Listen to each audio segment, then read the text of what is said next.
Woo, all right.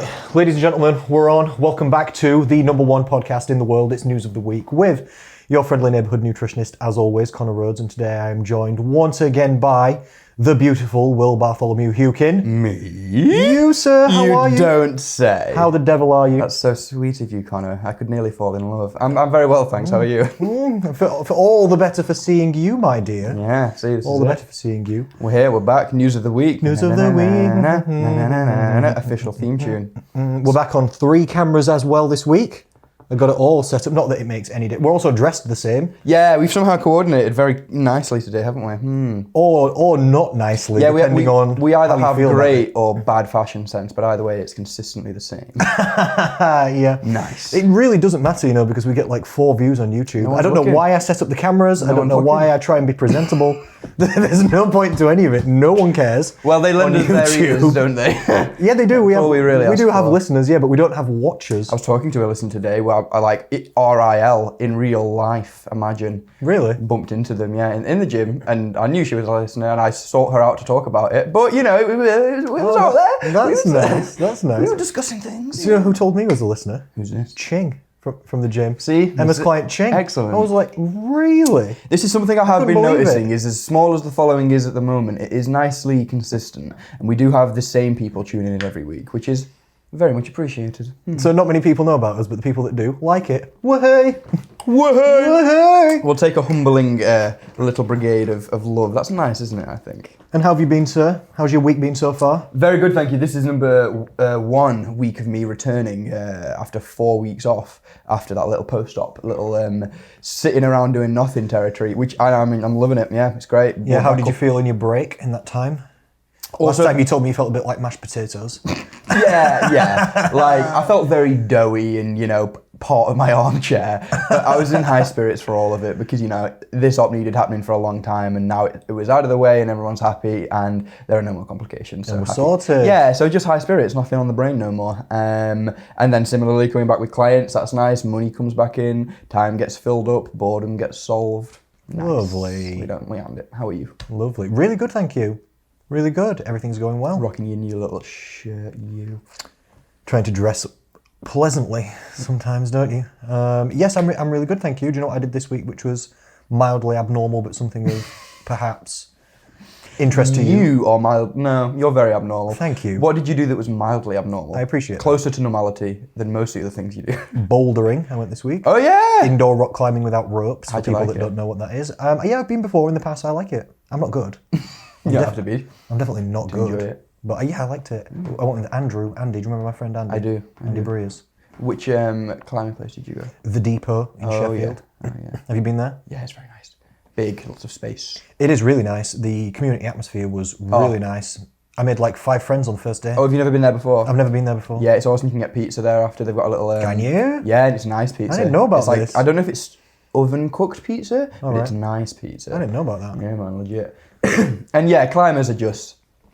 Even though I'm not a climber anymore, and I would love to back my own sport, I would probably say that climbing has one of the best communities I've ever seen. Seemed like that to me immediately. And gymnastics, but yeah, probably climbing because it's so just outdoors and everywhere. Very nice. I don't know. Yeah. When you went climbing, which of the colours could you do?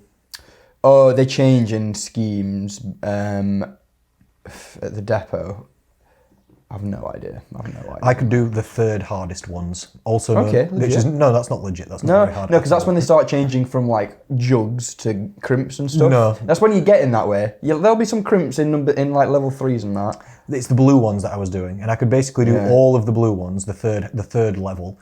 The next ones were black ones, and that's when it stopped being things you could actually hold on to, and being just like not an actual hand lump thing you can grab, just they're the something you've got jugs. to pinch on. They're the jugs, the ones that you can like grab, and then the little ones they're called crimps. So it just switched to all of them, and I actually just couldn't even start. They're all So the fun, jump between the one I was on in level of difficulty and the next one was like 3 times harder or something stupid. Yeah, you'll see some guy walking up made of sinew and forearms only, and just glue himself to the wall on seemingly atoms and gravity defying whatever, I don't know, and then just like go. Yeah. scuttle up. You're like, what? Am I doing wrong? Do you have more toes than me? It's weird, isn't it? I'm glad you went climbing though, man. That's good fun. Yep, I'm going again. I'm going again. I'm going to a new jiu-jitsu academy this evening as well. Oh shit! So you're learning to knock people out. You're learning to outclimb people. But archery on Tuesday was it? You were doing. Are you learning to kill people or take over the world, Connor? What's going on here? I'm still on my quest to become the ultimate man. Oh, so okay. I can, in my opinion. You cut your beard too short. In my opinion. I like it shorter though. Yeah, well. So this is all for me that, it's not in comparison to anybody else. But I can run 10 kilometers in a decent pace. I can lift twice my own body weight. I'm bald and I've got tattoos. I can shoot a bow and arrow. I can fight and wrestle and strangle and I can climb. Like in 3 years' time, you'll see me climbing the side of a mountain with the bow on my back. I'll get to the top, strangle someone out, shoot something. But your head will be sunburnt. I own a lot of caps. You'll have to keep the caps with you for sure. No, I think that's a very interesting endeavour and weirdly close to home for me as well with a lot, but I think I'm taking a weirdly different one, like mine getting outdoors and camping and that and taking an axe with me, like I've been doing recently. I like that too, I think that's got to be on my list. Well, I think you're behind I need survival techniques as the ultimate man. Shall I bring my axe and you bring your bow and arrow next time we do a podcast and we'll just sit here and just be civilised and... I feel like we'll get an antisocial behaviour order. I feel like that's what will happen. News of the week, I have an axe. Two sketchy gentlemen seen with weapons. Bald man and Viking-looking gentleman with weapons. Yes. But I'll tell you, if you grow that out, I bring my plants down, we're going to be looking ready to take over. Yeah, people think the invasions have started. Hell yeah. That's what we're going for. Lord. Fear-mongering. Fear is a good motivator. Lord. Well, I'll just say this on the podcast. Since I am now single, a single person. I know. I've just had a lot more free time. So I've thought, I'm just going to do more things. I'm just going to do that man you want to be. I'm just going to do things. I'm going to just take up all of the hobbies that I always want to do that usually I don't have time for. So I've just begun. I just started. And how much is that the first step, hey? It's all of it, I guess. You either do or don't. There is no try, as Yoda would say. Wise you are, I say. Yeah, so that's been me. So I've been good. Excellent, man. Business is good. I've been exercising a lot. You were in the gym this morning with Dan again, and you're getting, I think, bigger, and it's annoying. No, I'm getting smaller and lighter. Are you getting leaner and you look bigger because you're more shredded? I can't tell which it is, but you look well, and it's piss annoying. Thank you. I've lost all of my body fat. Yeah, I think that's what it is. Literally, all of it's gone. You look so much bigger for it. You look in your vest. I should have weighed myself. In this shirt, you look like a little coat hanger. Oh, well, thank you. We'll just put you in the closet and there you can go. But yeah, in the stringer, bellissimo. Thank you. Thank you. No, I'm pretty sure I'm smaller. I've not weighed myself though, so I wouldn't know. But I would imagine I'm lighter because I'm leaner. But I should have weighed myself this morning, but I didn't really think about it. I will do soon though. And I'll let you know. When was the last time I weighed myself? I don't really care. I'm around 70 kilograms. I'm around 82. Yeah. I'm a little chunky boy. No, how tall are you though? You're taller than me for sure. Yeah, 6. How tall are you? 6 foot. Yeah, I'm 5'9". So. Yeah. So that's probably comparable. I think we used to be about the same. Like I crossed you somewhere as puberty set in. That's nice. Because you saw that on me when I was knee high to a grasshopper. You've grown into a fine gentleman, sir. A small gentleman. I wouldn't say so. I'm average height. Seeking 5'9" is the average height, so you're above average. So you're not a small gentleman. Definitely. Nice. I'll take that. Wow. News of the week. Yes, I've got loads of news articles and topics. I have one. Shit one. Okay, good confidence. No, it's not confidence, it's facts. To be honest, it's better than you usually do. Usually you have none at all. Yeah, true. So you've come mildly prepared. Well, do you want to start then, or shall I? Let's get a good one out of the way first. Okay, well... Start strong, eh? Start strong, I'll bring it down to the valley, and then you can bring it home in the end. Thank you. That's how we like it. That'll be a nice ebb and flow of the podcast. So, yeah. This is not news of the week, but this is a question that I literally wanted to ask you, and I almost text you, but I just thought, I'll just save it for the show. I'm leg training a lot at the minute. That's one of my main goals, building up the leg muscles. Particularly, I'm focusing on glutes, so I'm focusing on bum muscles. My My thighs are already big enough in my opinion. I'm doing it. You have nice thighs, it's true. And you have a small ass, it's true. So yeah, I agree. Yeah, I'm doing a bit more hamstrings and bum at the minute. Yeah, correct. And I was just thinking about different bum exercises, and I didn't know what kind of proportion the bum muscles, the glutes, get worked in a squat versus a leg press. And I just thought I'd ask you. I imagine that it's less in a leg press because there's not as much hip loading. But I thought, do we know any actual facts on this or any percentages on like how much less glute we're getting? If I'm feeling lazy and choosing a leg press, how much glute am I missing out on? That's my Interesting, question. yeah. I'd say most of the time quite a bit less glute on a leg press. It does depend on the leg press, obviously, but most leg presses, if you look at them, they have you in some kind of, whichever way you're orientated or inverted, you're usually ending with your legs fairly straight, but you don't extend the hips too much. And what I mean by that is, that's true, yeah. If you imagine someone being stood straight up, that's like them in full extension. If they were to lean forward from the hips, that's like bending at the hips. Yeah. That's like the position that you're in for most leg presses. And that movement of bringing yourself into extension is what That's your the glutes glute movement, do, isn't it? which Wow. you kind of miss out on a That good makes sense. percentage of that movement with most leg presses, as well as. And that's talking about what glutes do in a power production, which is hip extension. If we talk about their other roles, which are more like stability and stuff like that, there also isn't as much stabilizing to do in a leg press because you're on like usually always on a fixed plane of motion, and you can just push through the quads, as it were. So is leg press is just mostly quads only? I would program it as a quads only exercise. I get good activation of glutes in leg presses, but I've spent 5 years trying to do nothing but find perfect glute activation in like a squat and that. So, it carries over. But yeah, I wouldn't program it in and be like, oh, it hits glutes. Just do a glute exercise. Is there any foot position I could put my feet in to make it more glutes? This is going to... wider, higher? This is going to not a thing? tear some people. If you went higher, maybe. But that would depend more so on the leg press itself, I'd say, as to whether that would bend the that hips would a work. bit more? Yeah, that would bend the maybe? hips a bit more, and it'd mean you'd have more in extension, but that would put it a bit more into hamstrings, arguably, than the glute. You could turn your toes out. That wouldn't necessarily put more in the glutes straight away, but it would give your brain more of a chance to understand the glutes, if that makes sense. If you were to turn your toes out and face them like 90 degrees out to the side, it's a much more intuitive position to then squeeze the glutes in that position, versus if you, what we do internally rotate, like point your toes towards each other and your knees, let them concave in, for those watching at home, listening at home. That's a very anti-glute position, and you'll struggle to squeeze there. So you can play around with that. So it's not that it necessarily straight away shifts the tension into the glutes, it's just that it would give you a chance to do it. Thank you. Yeah, interesting. I'll actually parry you off that, sir, because you inspired me of a question that I had for you. Oh, really? And all of your specialties, as it were. Okay. Two, actually. One of them I think is a legit question, and one of them I feel like stupid about, but I need to ask. The first one, right? So I've started changing my breakfast to having yogurt, which is just low-fat Greek yogurt, bananas, sultanas, honey,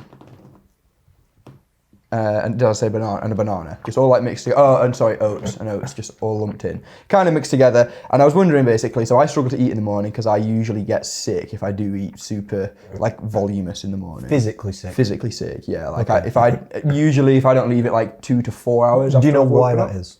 Sorry? Do you know why that is?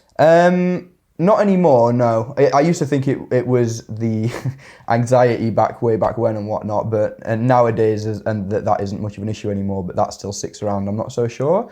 But this is something that I was going to ask, is that I've been having this meal for a good while now, mainly as I've been on these antibiotics. I was having it as probiotic to start the day nicely, with thinking along the lines of yogurt, and that was my first question, was that a good idea? And secondly, this seems to be treating me quite nicely. It sits and I don't feel sick afterwards, and it doesn't interfere with me much, fingers crossed.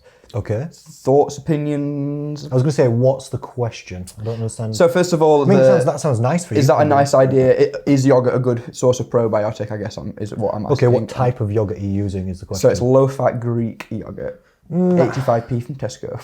Better than most foods, but still not really. Okay. It's not really it might be probiotic. cracked up to be, yeah. It's just different types of yogurt. Like, you'd have to get a specific probiotic type yogurt. Interesting. That's got specific live cultures and bacteria in it. Even then, when they've done studies and tests where you actually go to the supermarket and buy a probiotic yogurt, a lot of the bacteria have died by the time you get it. Okay. You can get probiotic tablets on Amazon, you know, and stuff like this. Might help. I've got probiotic tablets that I've started taking as well. Yeah. After I'd finished a course of antibiotics, but yeah. That's a nice idea. Interesting. That's a nice idea. But yogurt's good, yeah. There is another category of foods that's better than probiotics overall for your guts, and it's prebiotics, not probiotics. Probiotics is adding in bacteria. Prebiotics is giving your bacteria that you've already got the foods they need to grow. Foods that do this are, number one, fermented products. Is it kefir or kefir? Alcohol. K-E-F-I-R. No, what is that? Kimchi. Oh, okay. Kombucha. Sauerkraut. I see what genre you're in. Fermented products. Yeah, not alcohol. Not alcohol. I see where you went with that because that is a fermented product, but no. I can't think of any other examples right now. There's not that many, to be honest. Yeah, that's interesting. Okay. They're really good for your guts. And so, would you say, void of all personal preference and lifestyle, is there a best breakfast for that you would say for anatomically, physiologically, for all people, for gut, biologically, whatever? I don't know. Not for all people, but generally, what maybe should you be looking for nutritionally in your breakfast at say at that time of the day? Is there anything that would better than no? No, it's not about what time of day it is really. It's about what you eat overall. And I've done a full podcast that's on Spotify and iTunes. It's not on YouTube, about gut microbiome. It's called 3.5 Stone and the Microbiome. It's me talking to one of my clients. She had questions like this and she lost 3.5 stone. And it rhymed and sounded cute. That does sound cute. So we talked all about it. The things that are best for microbiome is exercise is good for it. Stress is not good for it. Health eating overall is good for it. A wide variety of foods is good for it.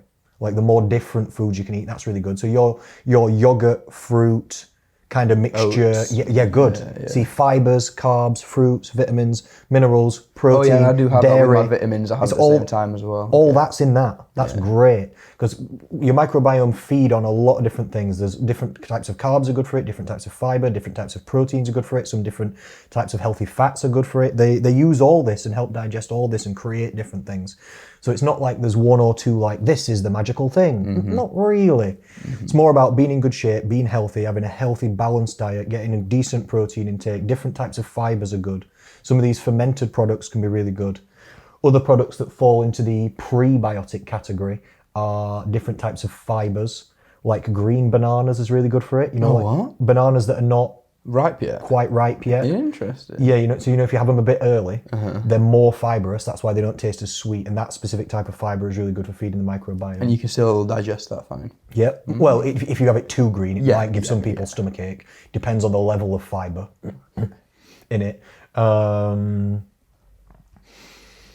Different types of root vegetable stuff is good for it, but basically it's different fruits and vegetables. You get all these, about 35 different types of fiber that exist, and then if you can get lots of different fruits and vegetables, this all goes in. Scuffle them down. Yeah, this all goes in, and then the bacteria love fiber, and then they start to proliferate and grow based on all these different types of fiber. So fruit, veg, protein intake's good. Too many calories, greasy junk food, and low variety is not good. So, it's a good job that all these things that point towards a nice lifestyle are what improves it, because that's what improves everything else. It's healthy, balanced lifestyle. Who fucking knew? And you can use some probiotics if you want. Little sort of supplements. It might help a bit, where you would supplement Prebiotics, things, nice. Kimchi, kombucha, like I said, I don't know how you say the other one, kefir or whatever. I've got some kimchi in my fridge. I didn't know that was. Really good. That's adding in extra bacteria and stuff. I don't know if I quite like kimchi or not. I don't like it. It's a bit too kimchi, isn't it? Though, do you know what I mean? They're all too strong flavors for me. All those. Yeah, that's exactly it. It's too strong. Yeah.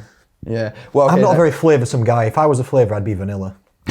Bro, you look vanilla. That's what I'm saying. Vanilla. I would be vanilla if I licked your little head, vanilla is what. Would you like the taste of it? Is that what you're saying? Actually, no. We've rolled before, haven't we? And all I got from you was vinegar. So. Oh, that does happen when you do jiu-jitsu. If you mix people's sweat, it's usually not bad with just two people. You're sweating. If you just your beard and my hair just. If me and you mix sweat, it's usually not that stinky. It's when you get three people's sweat mixed together. That's when it becomes pure vinegar. What about two guys and one of them's got a sweating issue? One of them's a sweaty bastard. That'll do it. Yeah. All right, bro. Bringing you back to that second half of that question was, and this is the one that I might be stupid for. I'm not sure. So I went and got a little tray of vegetables just to bang in oven and roast from Tesco the other day, and I was just looking at the calories on them. And then I don't know why I've never looked at this before, but it might be that it's not on every product, but it said the calories both for cooked and uncooked. Did it? And was I've never different. seen that very much. Yeah. And was different per one by... It will be a lot, 50% on average. It was something, I want to say by about 100 calories. It had gone from something like 180 calories to 2 something. Yep. And please explain, because the space between my ears doesn't have this information in it, and it wants it. I want to know the answers. This makes perfect sense. I had this conversation with one of my group members last week, actually, because she was eating lots of raw vegetables because she likes it, and she was getting stomachache. And I was explaining this exact same thing to her. Humans are essentially the only animal, if you think about it, that cooks food. Yeah. Everything else eats things raw. We have different digestive systems to other animals that are not as intense. Not as hard. Can't hack it. Yeah, not as hardcore Can't get through digestive straw, systems. can we? So we use fire and heat to pre-digest the foods that we eat to make them half digested before we digest it. Oh, that's a weird way of looking at it. I don't want fire chewing up my food. No, that's literally what it is. It's activating the molecules. Like, you know, if you eat raw vegetables, on average, you get 50% less calories and 50% less nutrition overall from it. Because try eating a raw broccoli. Yeah. Can you? So how are you going to get that down? So, but where do those calories come from? Is what I want to know. No, they're in there already, but they're as fiber. And then because like imagine a raw broccoli and now try and bite it in your mind. You're thinking, God, this is chewy and this is awful because it's just pure fiber. So is it that cooking makes it less fibrous? It's converting the fibers into different types of carbohydrate, which are more digestible through heat. Which is quote unquote better, getting the fiber and not the calories, or cooking it and getting the both, because you want some calories and some nutrition and some fiber. Oh, it's hard. So for us, you want it cooked. I don't know, half?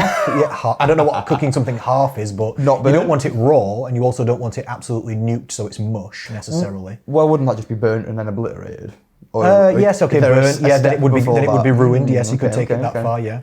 That's interesting, man. And this is for purely fibrous things. So that's for vegetables, but same for meats and stuff like this as well. Right. Like dogs and stuff, they have different digestive systems which can digest raw meat. We can't really do that well. We can't really digest things like that well. So you would get less nutrition from it. So when we cook foods, it's putting it into a more digestible format. So it's not, I don't know if technically, I don't imagine, although I can't directly confirm, that the calories in the broccoli wouldn't change. It would be the calories that you would absorb that would change. Interesting. So that's what I was going to say. If you give the same pepper to a dog and a human, the dog will see more calories from that pepper Pepper's a bad example. More fibre from that. Whatever. Because dogs are not really supposed to eat vegetables at all. They're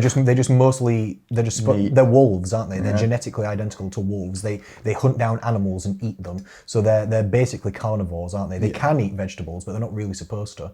And there's actually a dog obesity epidemic going on. Of course there is. There is human obesity epidemic. Exactly, yeah. And people feed dogs their own food. Like, I've got a bit of these leftovers from my plate, I'll give it to the dog. The dog is not supposed to eat cooked food, so when you give it cooked food, it gets way more calories than it actually should do. When we give it raw meats and cooked meats and cooked chicken, it's not supposed to. It's supposed to have raw meats and then have to work to chew through these bones, and then its digestive system works harder. Okay. And it eventually gets the nutrition, but we overfeed it with too fast digestible nutrition. And so obviously, I'm assuming we never really know the difference, because other than some fishes and maybe delicatessen like steaks every now and then, we don't eat raw stuff. Yeah, not that often. Do you know what I mean? So, but what would be the difference between, like, percentage, say, in chicken, whatever it would be? Cooked and uncooked, for how many calories you'd absorb? Yeah. I don't know the answer to that.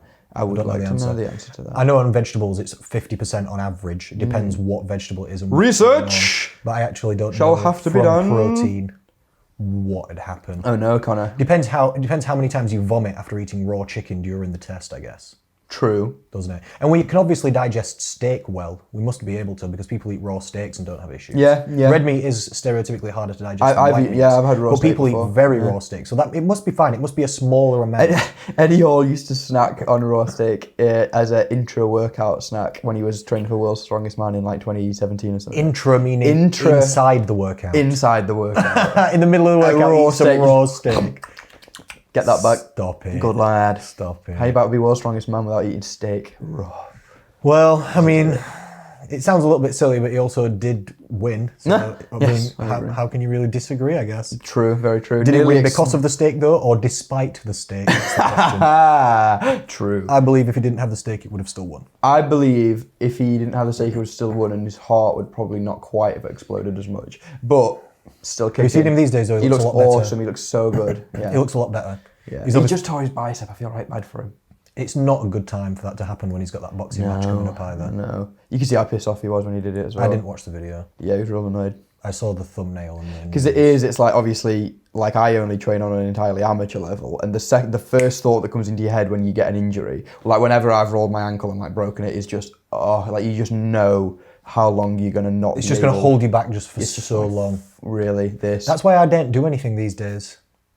So that's why you're using ropes to climb walls and then getting arrows and archery things so that you're the one with all the weapons. Yeah, I'm learning to defend myself. Safe in your little tower. But people ask me all the time, oh, will you come biking with us, come cycling? I'm like, no. And I'm really apprehensive about jiu-jitsu. Things like that, yeah, for sure. But I'd say that's also because your personal skill in those things isn't necessarily good. Not anymore. Do you know what I mean? Not cycling anymore. Yeah. I'd be such a beginner. I've not done it for 10 years or more. And I'm really apprehensive about jiu-jitsu, but I'm going to go back with a different attitude to last time. Yeah. Last time my attitude was, I will win. And then I broke you. Yeah, you did. We're going to take that out of context and imagine that it was in a big game and that I won. And it was just an accidental injury during training, wasn't it? All purposeful. I won. You technically did win, because I did have a torn knee and then go down. What was it? What did you do? I forgot. Mildly torn, like on the inside. Not torn. I felt real bad. It wasn't your fault. It was just a freak thing. It was just because you'd invited me, the little new kid, on. And what was it, like the third time I'd gone or something? Yeah. And then I just wrote you off forever for like. Yeah. You just tried to turn one way into my foot while I was stood on that foot, and then it just rotated my knee, but my foot stayed where it was, and it just like tweaked it hardcore somehow. Yeah. Joint effort. But it was just an accident, wasn't it? It was just an accident. But this time I'm going to be a lot more careful and a lot more steady. Last time I got very physically fatigued from it, and it also made my other forms of exercise suffer hugely. Like I lost 20% strength in 1 year doing jiu-jitsu. That makes sense though, I think. I could bench 100 for 10, and then a year later I could only bench 80 for 10. Really? Yeah. You could, Because I'd been doing jiu-jitsu 2 or 3 times per week. I mean, just from the sheer practicality of what that does time-wise.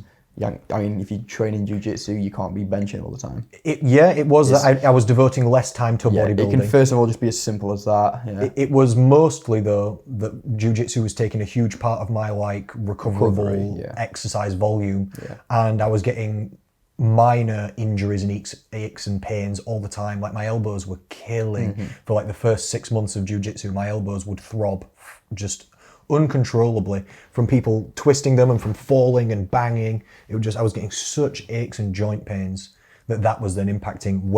Sometimes I couldn't lift weights properly because it was hurting. Which is an interesting little commentary on like weight training, because it's the sort of highlights its pros and cons in that weight training is so what would you say, like predetermined, and like, you know, your technique going in is so premeditated that you have to do something really wrong to properly injure yourself. Unlike on a football field, it's one of the statistically safest things exactly, you can do. Yeah. But does that in itself open you up to injuries because you're constantly working in such a sort of closed chain movement where you're That's the strongman attitude, isn't it? That's why they train with a lot of unusual objects in unusual positions. And they train through like a curved spine. Sometimes on purpose, Powerlifters do that sometimes, don't they? In case they accidentally curve it. Yeah. Well, yeah. Some powerlifters exclusively lift with like a What's that exercise called where you specifically do a hang and a Jefferson curl. Is it? Yeah. Where you roll your body up. That's primarily a gymnastics movement, I think. Yeah. It's just like a spinal strengthening thing. Also an interesting thing, because that's like we've said it in one of maybe the first podcasts we did, how that there's no such thing as a bad exercise. That would probably be the first thing that people would point out as to be the bad exercise. Never bend your spine in exercise. You know what I mean? Yeah. But all we've got to do to legitimize it is put a rationale behind it, and, you know, applicable to gymnastics, In some ways, yeah, it could help some legit. people. For sure, yeah, absolutely. All right. Got another article? Yeah, we can start on the news articles. Did that help you with the probiotic thing then? There's no Yeah. there's no magic, but fermented products, different types of fibers that come from different types of fruits and veggies, they're your best bet. Good protein intake's your best bet. Variety, yeah. You're already not overweight and you already exercise, so they're your best bet as well. Nice. And that's about it. And over time, your gut bacteria will replenish itself after the antibiotics and you'll be fine. Dude, killing it. Well, I've stopped nearly passing out, so I think that's the first thing. Which is... And you need to see somebody about that vomiting thing. Oh, do you reckon? Yeah, you need to go to doctors and see somebody. You need to get a referral. The GP won't know the answer, and you just have to say, yes, I would like a referral to... Is it a gastroenterologist? I don't know. I don't want to go back to the NHS. No, you need to. Or go private. If you don't want to go back to the NHS, go private. But you need to get someone to figure out why your body's rejecting food like that. Keeps me shredded. Yeah, but it's not healthy, is it? No, there's something going on. Just so you know what it is. I mean, it's good that you're naturally finding ways to work around it. I'm going to say, I'm happy that that's fine, more. That's probably more important, learning to actually live with whatever's going on. But you could also do with somebody just having a look. Just seeing if there's anything serious. Second opinion. Maybe they can't find anything, and then maybe, okay, it's not serious. Maybe you're just a bit strange, and this is just maybe what I'm happens just a bit of a bitch. Well, I don't know about that. It's possible. I don't know. Likely, I'd say. Don't know how those... Probable, in fact. We'll see, won't we? We'll see. Some news articles then. Yes, please. I've got some news article titles, and I've not got the actual news articles or what the news. I shall supply the article. Yeah, we are the information. Nice. The actual information. These, I don't know what are they called? Conglomerate media. I don't care. Gurus of fitness. I don't care about this. First one then. This is just a little thing that I thought was kind of nice. I thought it might be interesting for us to touch on. The New Zealand female rowing team took a different approach to their nutrition and training this year and won the Tokyo Olympics due to it, they say. They specifically got all of their female rowers to try and build muscle and strength. They were, before that, apparently, trying to keep everybody as light as possible. So the boat's really light and they're really light and there's less weight to go through the water. Then they thought, nah. They thought, let's bulk up big time. Let's bulk up big time. And it's worked.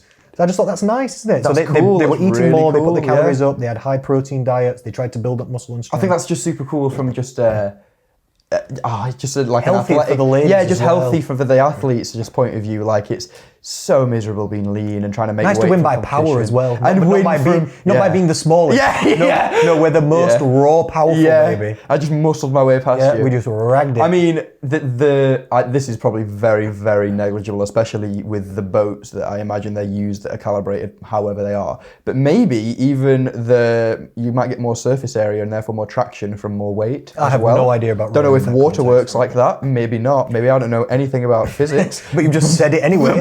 You'll start. It's on the internet forever now. I know, you'll start talking before you understand what you're talking about. That's great. No, I feel like that could be a thing. Like, I mean, it's same with cars and traction. The heavier it is to an extent, you've got more traction. I have no idea. Maybe. But it's cool that.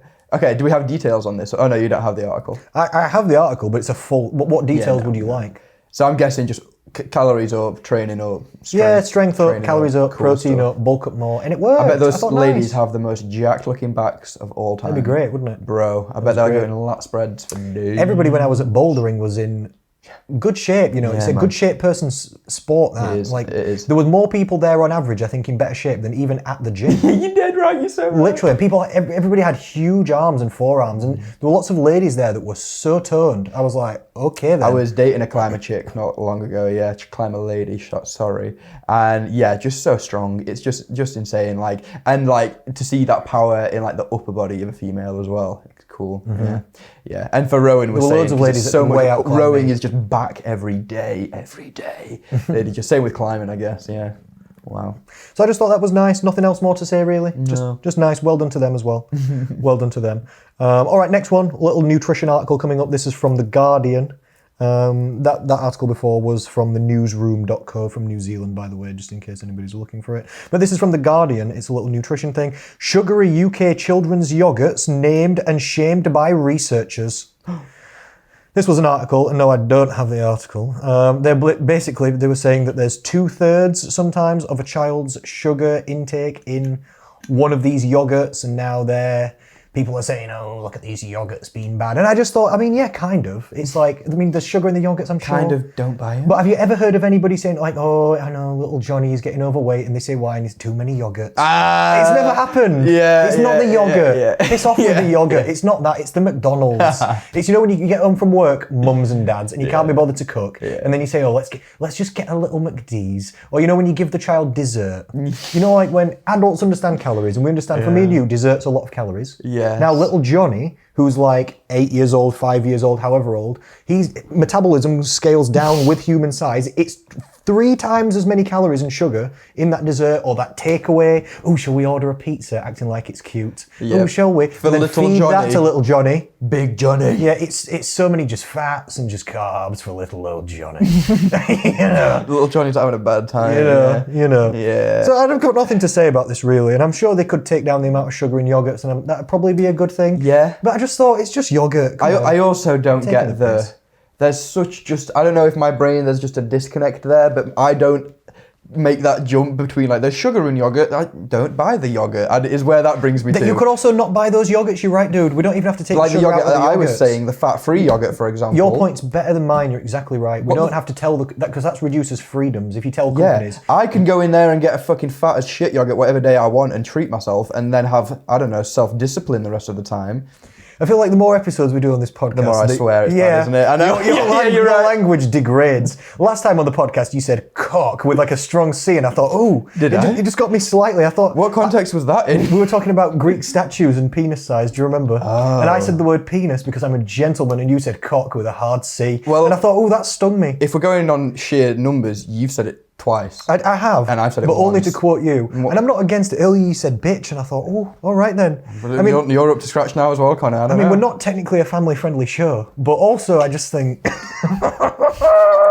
Maybe I was just trying to ruffle some feathers for... You said I could get a fucking fat as shit yogurt. Yeah, alliteration. It's nice, isn't it? Okay. I don't mind. I love you anyway. It's endearing. I like to think. All the best. Gary V said it. I just say what's, there's no filter. I want to say what I'm thinking. And people love you anyway. And it comes out raw with a swear in there. You've got good intentions, and that's what really matters. Yeah, and all the best podcasts have somebody who's put together and somebody who's a wild man.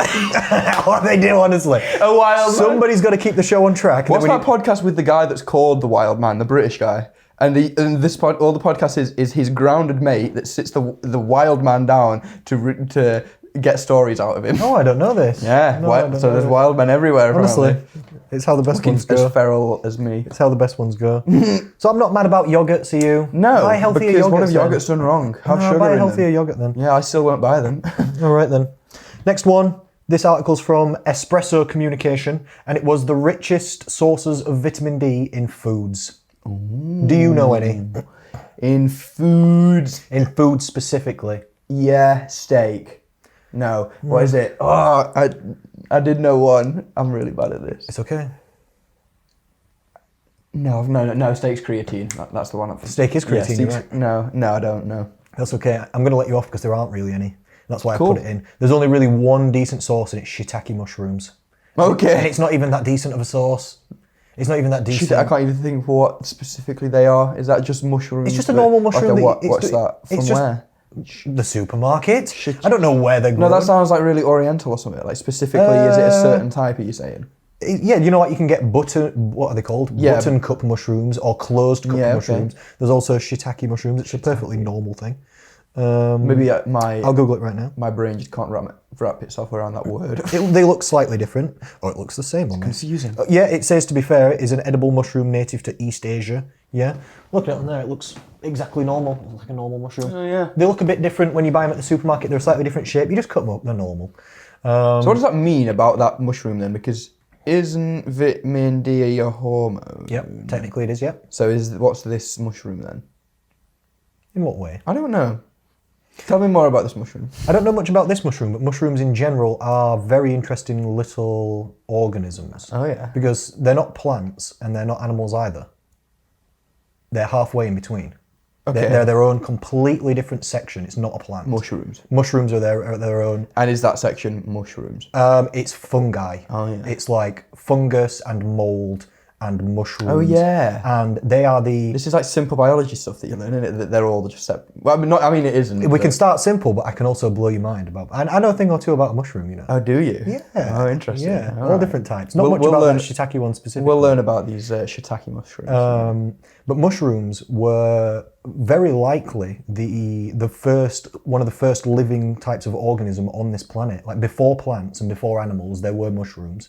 I think the oldest fossil ever discovered on Earth is a giant mushroom. Cool. Like a giant mushroom. And yeah, they're not plants because plants take in carbon dioxide and give out oxygen. Don't they? That's how plants create like a nice atmosphere for us. Thank you very much. We, as animals, take in oxygen and give out carbon dioxide. Bad job. The opposite way, isn't it? And that creates this nice balance. Mushrooms do what we do. They don't do what plants do. No shit. No, they breathe like us. Not like plants. It's not a classification of a plant. It's a completely different thing. Wow. And I wonder if they have any semblance of conscience. Well, let's discuss. Well, this is a different podcast. No, let's discuss, because it depends what you class as consciousness then. Oh, really, well, doesn't it? don't get me down in this rabbit hole. There's a fantastic book here on this bookshelf. It's this one. I bought a book about consciousness on Sunday, actually. If anybody's interested in plants or trees or nature, you should buy that book. It's called The Hidden Life of Trees. Okay. And it's incredible. It says on the back of the book, you will never walk into the woods and feel the same again, or something like that. And it's true. After reading that book, I never walked into a forest and felt the same ever again. Changed my life fully. Interesting. What it basically says is it's about the new science of trees, which sounds boring, but it's actually fascinating.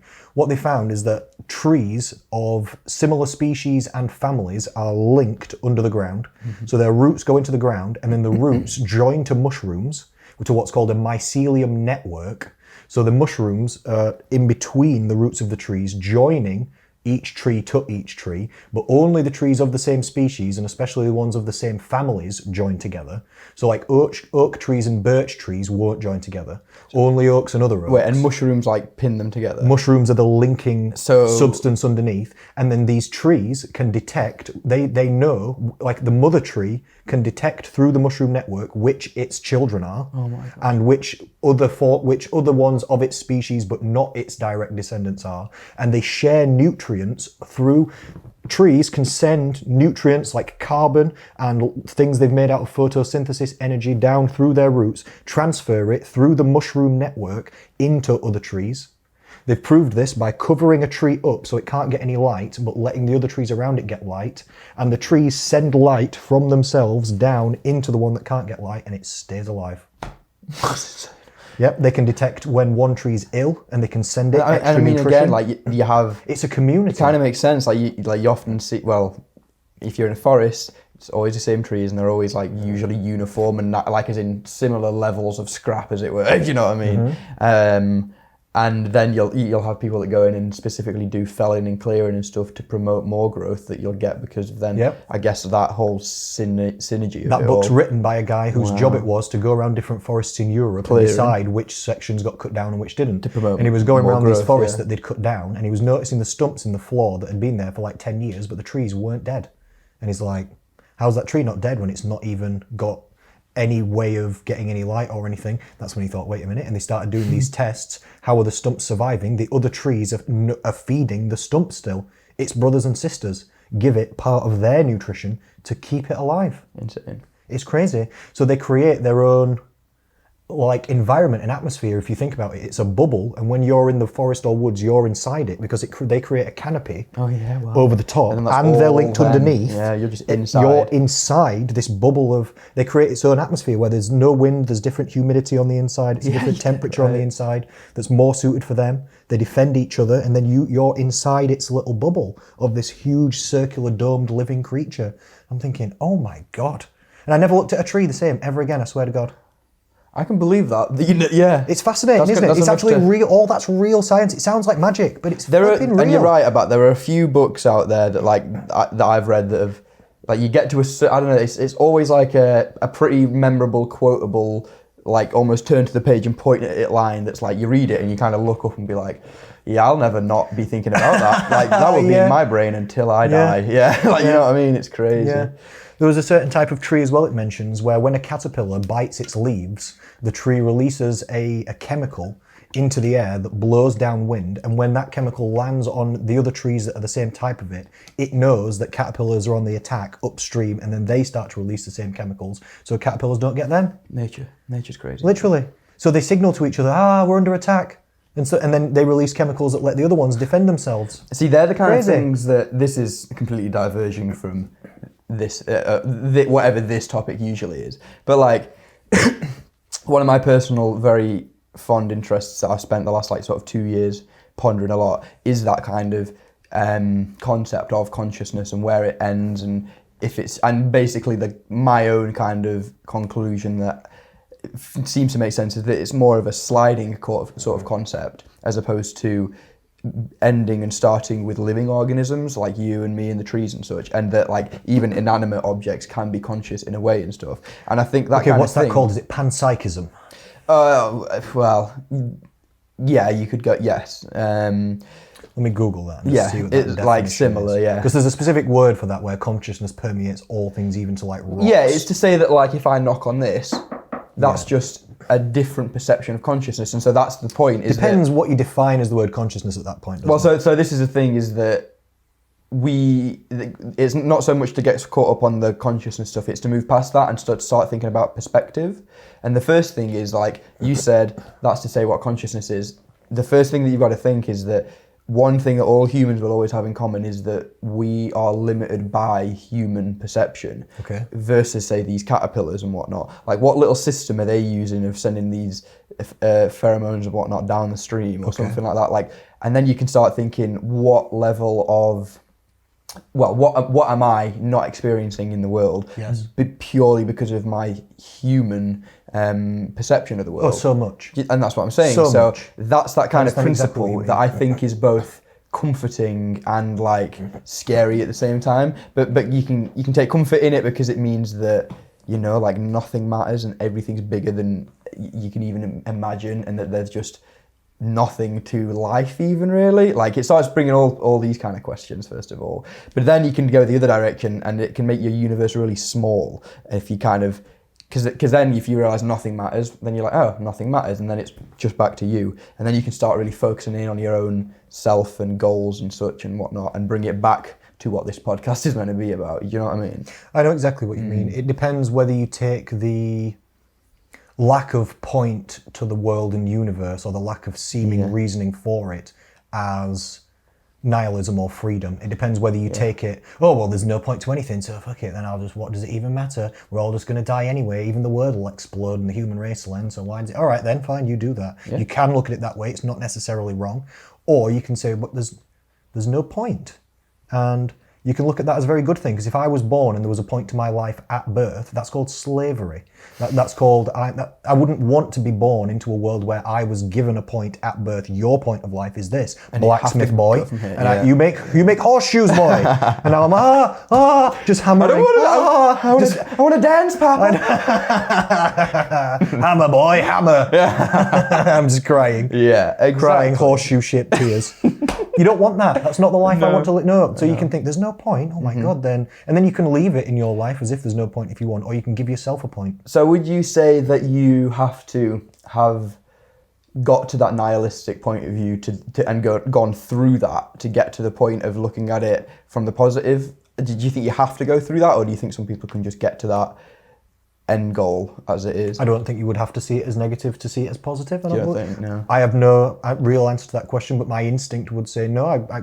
Everybody sees things differently. I imagine there would be some people who instinctively see it as a positive thing, that there's no point to things, so they can create their own points. Yeah. Some people naturally are more on the positive side than other people. Yeah. Some people naturally view more negative sides to things. And neither's good or bad. They're both probably needed. No, yeah. Because the negative people view things negative and maybe prepare for the bad situations. The good people yin and yang of, you know. Yeah. Hard questions and conversations, though. Hey. Yeah, man. Hard questions and conversations.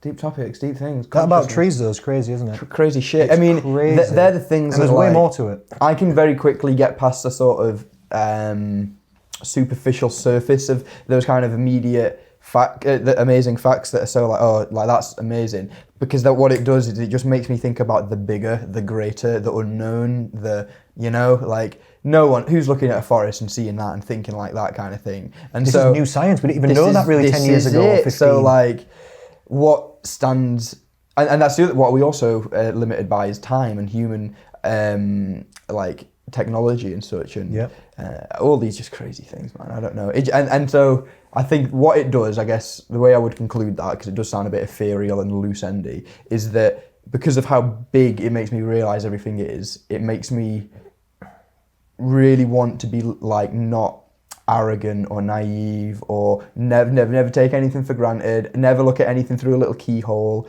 and and that's going to ruffle feathers and whatnot, but I think it's nice what that No, as good does as long as that helps you, then you stick with that perspective. Everybody should take the perspective that helps them.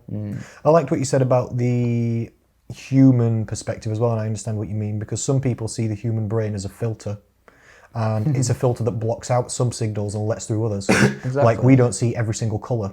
No. The mantis shrimp can see like 10,000 more colours than we can. We see very few colours. We don't see ultraviolet, we don't see infrared, we don't see anything like this. Some animals can. Some animals can detect... Sonar, we don't understand anything we don't understand to do with sonar. That. Birds that have very good geographical understanding.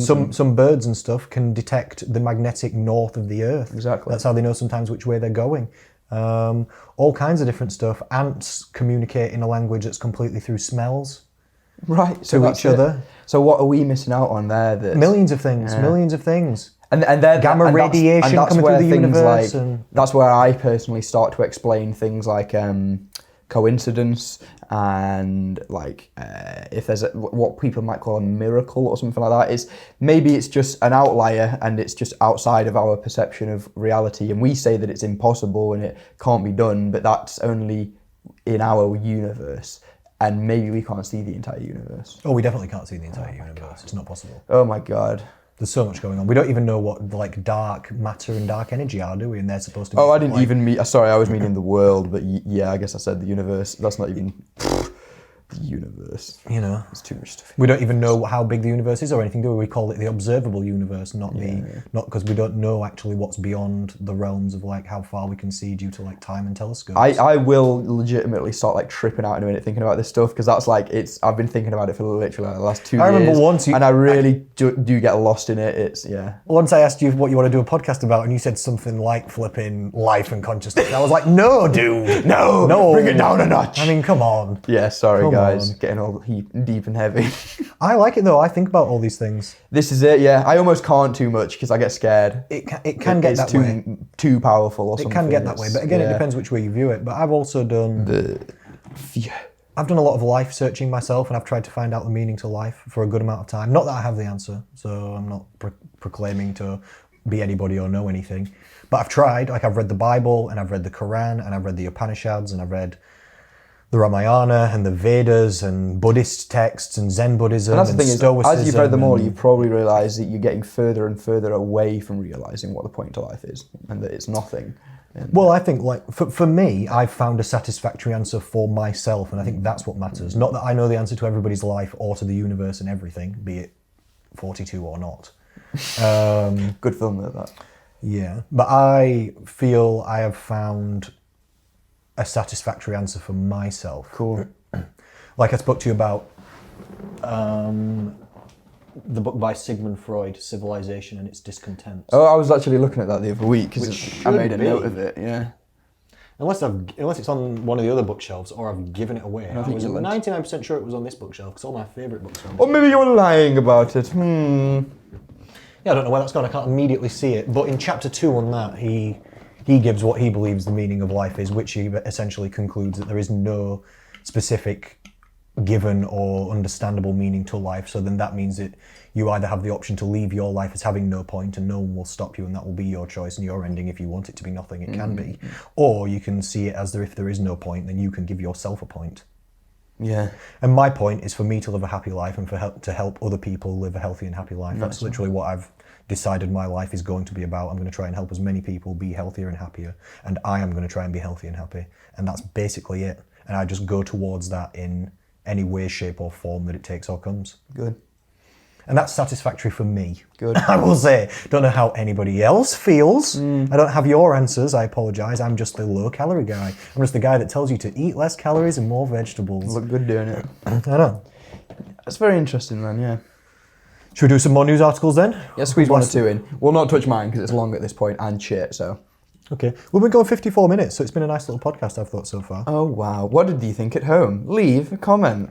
Oh, we can't leave comments on the platforms that anyone listens on anyway. Do you remember, this is going to be a quiz of your memory, what the news article was that even got us onto the meaning of life just then?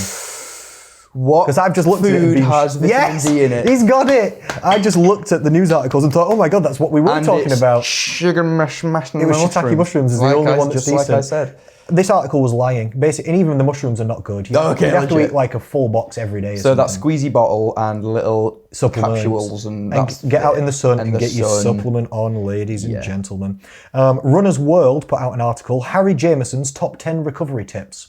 Okay. Now, I don't care for his recovery tips personally, but I thought we could. You're a funny guy. I thought we could. Harry, go away. We don't care. I thought we could just say what we think our top recovery tips were. Not even necessarily just for running, just for general exercise. Okay, interesting. Yeah. You do one, I do one until we run out. For general exercise. General exercise recovery. Okay. I know what your first one will want to be. You can go. I'll first. say it. Go on then. Sleep. Oh, sleep's always going to be one of my first. Sleep's a good one. Yeah. I'll hit back with rest that's not sleep, like rest days, like wakeful rest also, rest time. Sleep's a good one though. Yeah, yeah. What else? Yeah, that's I'd say covered the two most important things, like the sleep immediately and then time until next session. Is that kind of what you're meaning? Yeah, because it's called the stimulus recovery adaptation curve, isn't it? After you do the exercise, how long you'll get weaker and more tired for a short period of time, like maybe the next day you'll be more tired and sore than you actually were before, you'll be worse. But then you'll supercompensate back to a point of improvement, which takes a period of time. So I'd probably say movement for light active recovery, call it. Yeah. Nice. Okay, good. Although no, so actually I take that back because I know I'm thinking with my brain more in my industry. Well, you can have that one. Maybe, but it's probably less applicable to running. If it's like long distance running or something. I don't know. It could be recommended if you'd run a half marathon. What could you do for the week after? You could just walk. Yeah, that'd be cool. You know, just keeping yourself moving, but you're not actually blasting your joints. I think that's nice. Light, active recovery is nice. I'm going to come back to my home stay, back to my home team. And say nutrition. I'm going to say a nutritional variable though, because there's a number of nutritional variables we could go for. Protein. Yes. I was wondering whether to say calorie intake overall as a first variable or protein intake. These are not in order of importance. No. But I'll go with protein. Protein's important for muscle recovery. Because this is the thing, like none of these impact on your ability to focus on the others. You know, if you're eating, you can still sleep, hopefully, and if you're not eating well, you could sleep worse. Yeah. If you're eating too little or too much of the wrong things. Yeah, they often mesh to feed towards the same goal, for sure. Because it's all just health and fitness together, isn't it? Yeah. Protein intake, you could have calorie intake overall is important for recovery, actually getting enough fuel back in you to replenish. Carbohydrates are important for recovery as well. And then I think it'd start to taper off. Anything from there would be more specific to the thing. Tiny little bit stretching, it'd be good. A bit of foam rolling, you a little bit of foam roller, don't you? All the science that supports it. What else? A bit of massage might give you a 0.1%. Yeah. It might give you a tiny bit. What we're talking by then. Yeah. Hot and cold. Like if you're sleeping well, you're eating well, your nutrition is. Yeah, if you're sleeping well, you're eating well, you're drinking water. That's a good one. Hydration. Yeah, and you're leaving time between sessions to recover. I'd say anything after that is never going to be enough to fuck up the rest that you've already done, to mess up the rest that you've already done. Sounds good. There are recovery tips then. I've only got two more, so we might as well just do them if we're quick like that. Yeah, next one, this was an article from Women's Health. Here's how to actually turn your back, straight from the experts today being us. So how, if somebody came to you, William, and said, I want to turn my back. Are we doing a cute little back and forth like last time? Do you want to? No. I want to say it all. Go on then. Yeah. What do you do for turn back? Well, first of all, we need to see the muscles. If we want any sort of semblance, that implies seeing muscles, and that implies fat loss. Okay. So fat loss is number one. Assuming that that's happened, then we're talking back training, specifically strength and hypertrophy between reps of 8 and 15, I'd say. Is muscle building, yes. Yeah, and we're doing exercises like lat pull down, bent over rows, one arm rows, seated rows, the assisted pull-up machine, the unassisted pull-up machine. Anything that pulls towards you in any Chin direction ups, is good. yeah. It goes down, diagonal, across, up a bit. Yeah. We don't mind. And wide, whilst I would across. prioritise these things, it will not supersede the calorie deficit if tone is what we're going for. Yep, I think for toning, you've got essentially 3 variables to work with. There's calorie intake, maybe intake's not the right word. Calorie balance is probably the better word. Like you said, where is your calorie intake versus your calorie expenditure for how much body fat you've got? Yeah. So are you actually lean enough to see the muscles through? Then we've got your actual muscle training and exercise, like the actual work you're doing on the muscles, for which we need some resistance training, and then we also need some protein intake as well to actually build them. And technically the fourth thing would be sleep again, to actually recover. But your principles for toning are: we need to look at calories to get the body fat off, we need to look at strength and exercise on those muscles to actually get the muscles working, we need to look at protein to also keep the muscle mass at and build it as it's training, don't we? So there is 3 things. And then last one from the Telegraph was the golden rules of midlife. So midlifers, I think that means like 40 and above. Probably.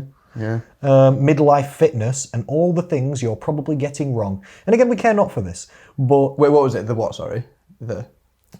Forget their article title. I'm just going to ask you the question.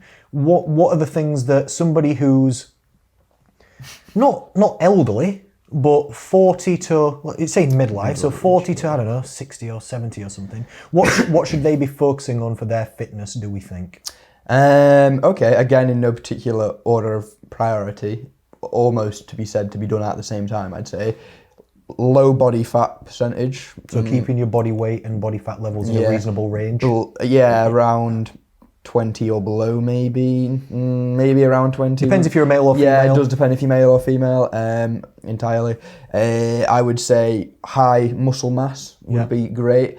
High mobility, high levels of mobility, which is just movement of your body. If you're able to be in a deep squat, if you're able to touch your toes, you're able to get your arms overhead and all this, that and the other, being good at movement. Yeah, they would be my biggest 3: low fat, low body fat, high body muscle mass, and whatever the third one I said was. Good movement. Good movement, yeah. Which I put in mobility. Yeah, mobility, yeah. But what we want then is we need to go another level further than that. What are the actual tools we're going to use? So for good body fat level, we're looking at healthy eating and good calorie control and diet in general, eating good. Yes. For strength and muscle mass, we need to be in the gym training. Yeah. So mechanical load, basically. Healthy eating and good movement and strength resistance training, like you've said, would you agree, more important with age? Yes. The older you get, the more important it is. You need to be doing your strength training. You need to be doing some cardio. Throw it in there. Keep your heart strong. Keep your lungs strong. Cardio would be the fourth. You need to throw some cardio in there. We need some good movement and mobility stuff. Whether you need a bit of a stretch out, whether you need some actual mobility work specifically, whether we need some a bit more like dynamic stuff or some working on daily human movements, getting ups and downs. Yeah, because there'd be specificities to that as well. Like, say you've got someone that's perfectly mobile, but, well, my dad, for example, would be an interesting one. When I trained him at the gym, he is very naturally just able to just sort of fold into a squat, which would quote unquote make him mobile and whatnot, and this, that, and the other. But we noticed that he had like no glute activation on his left side. Like there was just nothing that his brain could do to switch that glute on and such. So like little indiscrepancies like that you might figure out and understand with testing mobility and testing strength. Yeah, and then you can start getting lost in the specificity of each individual. But generally, yeah, you're getting stronger, you're losing fat, and you're staying mobile. And yeah, go for a run maybe. Fitness, go for a cycle actually. Yeah, or some cross trainer. Swim. Or swim, really good.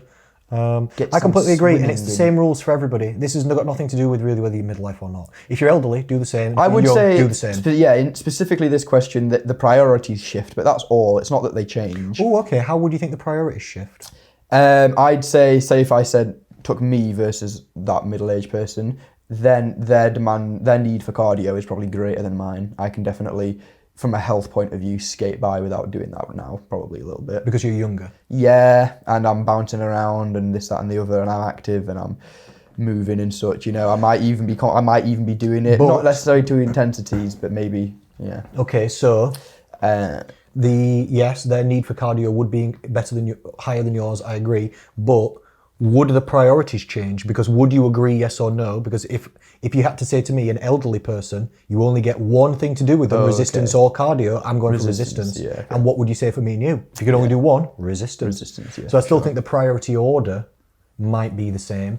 The only I can think of a different example. If it was for children, resistance training is generally not that recommended for children. You might put the cardio one first and just get them fit and active and moving for little kids.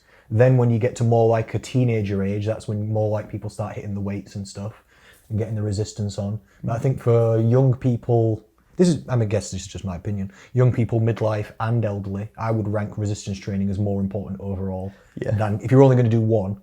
You could do resistance circuit training. That's what I do with most of my clients, and make it a blend of cardio and because one thing as well with resistance. One of the benefits you see quite a lot from doing running and such isn't so much the time that you spend in that. Well, no, it is the time that you spend in like a certain heart rate zone and staying there for a duration. Okay. That's a certain way, obviously, building fitness and whatnot is staying in that heart zone. But one element of it that is, I would argue, maybe slightly more related to health is the juxtaposition between how low you can get your heart rate and how high you can get your heart rate, and going to each extreme. That makes sense. And so with my training being squats with weight on your back, holding your breath, and then doing 10 reps, the heart rate gets up to 200, you know, and the blood pressure gets insane through the roof, and the blood pressure to get that high and then to come low in between into the meditative state, like that, it's in itself is very healthy. That's one of the advantages of interval training, which basically strength training is interval training kind of in a way. It's blast as hard as you can, rest. It's like cardio strength training, kind of. Yep, I understand what you mean. Still, it would not have the same cardio benefits as steady state endurance style cardio. And that's because still that's more different effective. kind of, it's a different kind of thing. Yeah, a different kind of. If you care about health and fitness specifically, you need to be good at that stuff. Yeah, you need to really be getting a baseline of some cardio fitness. Well, like you always say, and I'm the exact same as you. 10K, I think, is what you said. I could start and go and do 10K, and so that is my kind of cut off. Is what I use as my.